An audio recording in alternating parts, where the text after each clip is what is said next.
demeurait, et ils restèrent auprès de lui. Alléluia, Alléluia, Alléluia, Alléluia, Alléluia, Alléluia, Alléluia, Alléluia. Le Seigneur soit avec vous. Évangile de Jésus-Christ selon Saint Jean.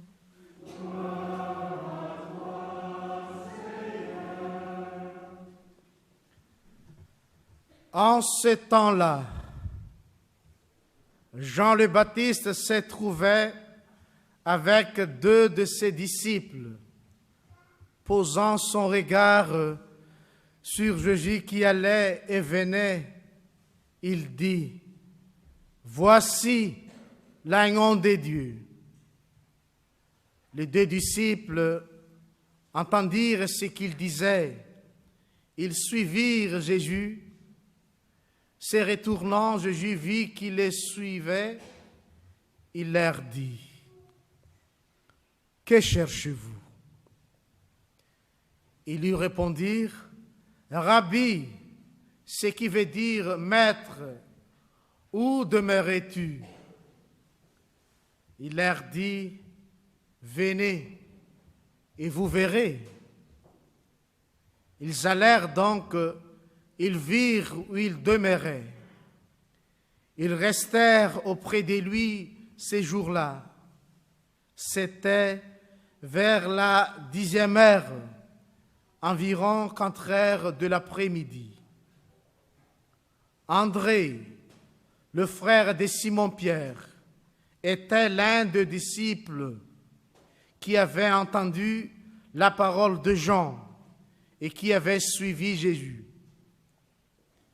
Il trouve d'abord Simon, son propre frère, et lui dit: Nous avons trouvé le Messie, ce qui veut dire le Christ.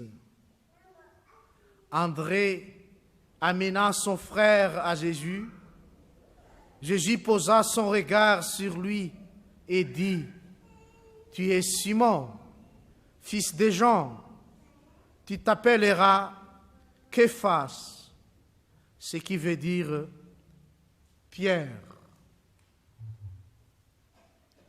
Acclamons la parole de Dieu.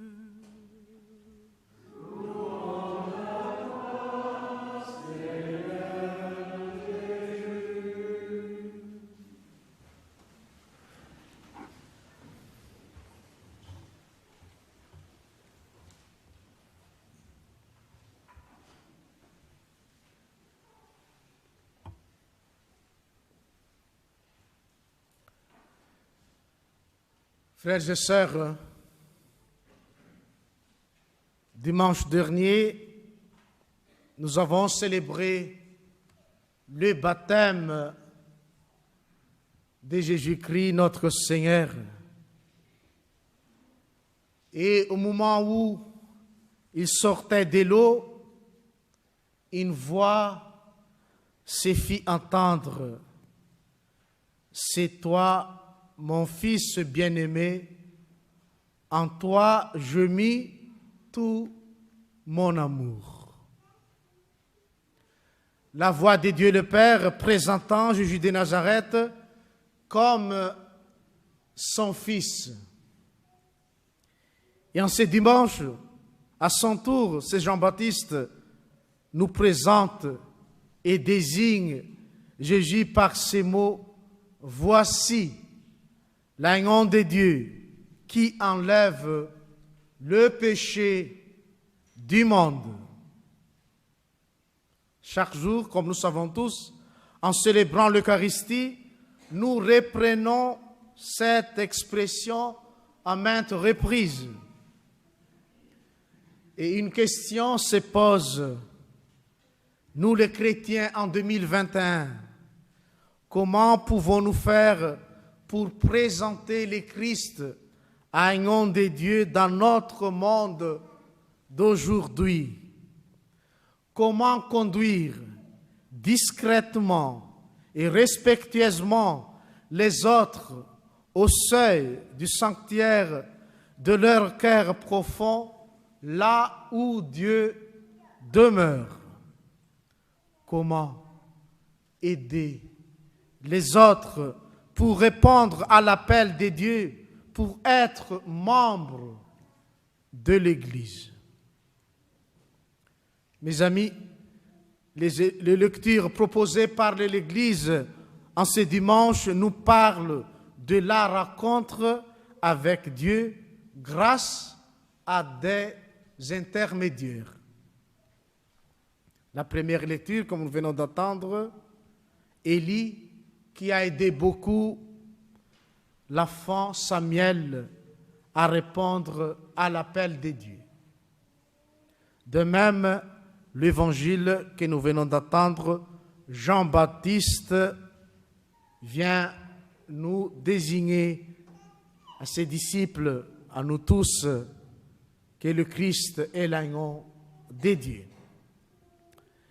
Réfléchissons quelques instants pour nous demander ce que signifie cette expression « agneau de Dieu », afin de ne plus la dire machinalement. Que dit la Bible? Quel est son sens dans la foi chrétienne? Et que dois et puis-je faire pour que j'arrive à la transmettre aux autres dans un langage compréhensible et témoignage vivant? L'agneau de Dieu, l'expression fait d'abord référence à des textes importants dans la Bible.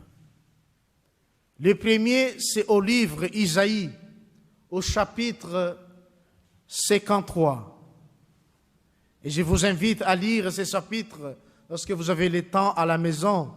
J'essayais de résumer ici.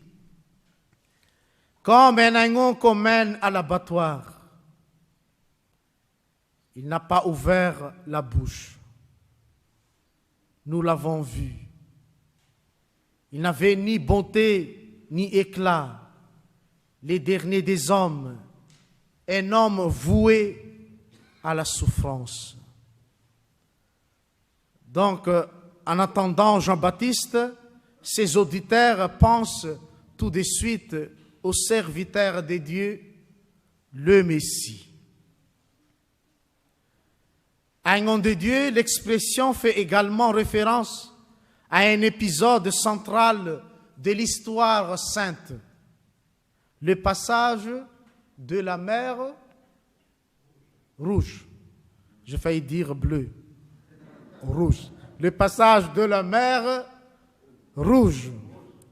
Juste avant de fuir la terre de l'oppression pour passer dans la terre de la liberté. Vous vous rappelez comment les Israélites ont tué un agneau dans chaque famille. On prit le sang de l'agneau pour badigeonner la porte de leur maison, puis on mange l'agneau. Depuis cette première Pâque et jusqu'aujourd'hui, on célèbre toujours le mémorial du passage en mangeant l'agneau pascal. Et la question, pourquoi le rituel juif a-t-il repris cette tradition de l'agneau?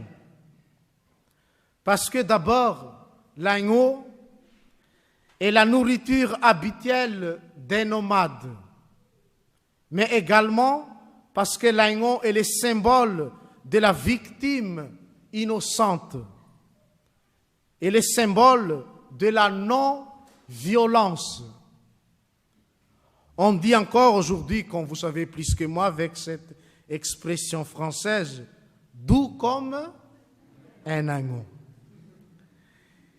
Et dans notre foi chrétienne, en désignant Jésus comme l'agneau de Dieu, il est présente comme quelqu'un qui se place du côté des victimes, qui ne résistera pas à ce qui lui vole sa vie et qui dénonce par son attitude toutes les attitudes de violence, d'oppression, toutes les conduites meurtrières de l'humanité. Jésus est l'agneau de Dieu. Et deuxièmement, toutes les conduites qui ne sont pas compatibles à la volonté de Dieu, contre à la volonté de Dieu, il s'est donné pour sauver toute l'humanité. Pas les péchés d'Israël, son peuple, mais les péchés du monde entier. Nous sommes tous les péchés du monde. Il n'y a qu'un seul juste, Jésus-Christ, agneau sans tache, lui le seul juste qui vient pour porter le péché du monde et pour sauver l'humanité. Et pour cela, il ira jusqu'à accepter qu'on lui prenne sa vie, c'est-à-dire qu'on lui fasse la suprême violation, à lui le juste sans péché.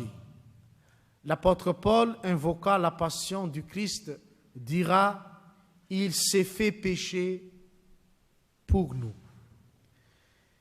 Et alors, frères et sœurs, comment expliquer et comprendre concrètement cette expression « Voici l'agneau de Dieu » dans notre époque en tant que chrétien 2021. D'abord, il faut avouer qu'on est dans le monde multiculturel, parfois véhiculé par la violence, et on ne l'échappe pas. Mais par le baptême que nous avons reçu, nous devons faire un choix et nous demander de quel côté nous sommes. Du côté des oppresseurs, du côté de la violence, quelle qu'elle soit, pas seulement de la violence à coups de bombes. On peut être violent en parole et par là blessé, eux-mêmes tués. Est-ce que nous sommes du côté de la violence ou du côté des victimes? Ensuite, il faut avouer qu'on est dans le monde monétaire, parfois véhiculé par l'esprit matérialiste. Et nous cherchons un Dieu qui comble nos manques et règle nos problèmes. Un Dieu forcément très riche, très puissant et très fort. Oui, c'est vrai, Dieu est puissant, riche, très fort. Mais que fait Dieu? Il nous donne Jésus, agneau de Dieu, et se donne totalement en lui. Jésus est non seulement le chemin vers Dieu, il est Dieu lui-même. Donc, si tu veux imiter, suivre le Christ, fais comme lui, deviens homme. Et là encore, il nous faut changer nos manières de voir. Parce que souvent, comme nous venons de dire, nous passons Dieu tout-puissant, Dieu juge, Dieu punisseur, alors que nous voyons en Jésus, image du Père, Dieu victime. Non seulement Dieu du côté des victimes, mais Dieu qui accepte de se laisser tuer par le péché.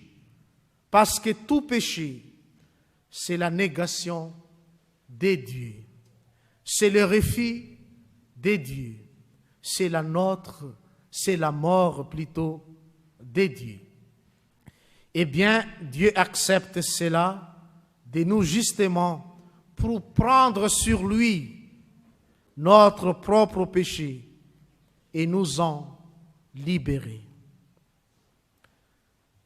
Mes amis, nous sommes appelés comme Élie et Jean-Baptiste pour conduire les autres à reconnaître et à vivre l'amour de Dieu. Nous sommes envoyés pour avoir le courage de présenter l'agneau de Dieu dans le milieu où nous sommes, dans le transport commun,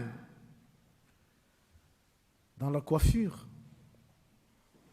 dans la maison de retraite, dans la rue et pourquoi pas dans les boîtes de nuit et les prisons, là où nous sommes envoyés pour montrer le chemin, le Christ, agneau de Dieu. Mais il ne faut pas montrer le Christ par une idéologie, ni par une doctrine spéculative, improductive, ni par diplomatie et démagogie, ni par une belle parole bien structurée, intelligente, théologique, philosophique, mais par le biais de nos gestes et nos paroles simples, par les soucis et accueils fraternels, par les différentes activités liturgiques, sociales et spirituelles, par nos missions et charismes respectifs, par nos différents services aux hommes et femmes vulnérables et par nos rencontres nourries des échanges fraternels et pourquoi pas par nos chants et musiques avec la guitare, comme vous savez. Oui, mes amis, osons nous montrer le Christ, agneau de Dieu. Il ne faut pas se laisser la peur, envahi par la peur, la crainte, la culture de la mort, disait notre évêque Mathieu Rouget. Et que nous nous ouvrions pleinement à la bonté de la vie, don de Dieu. Nous sommes temples de Dieu comme dans la deuxième lecture que le Saint Paul nous a rappelé.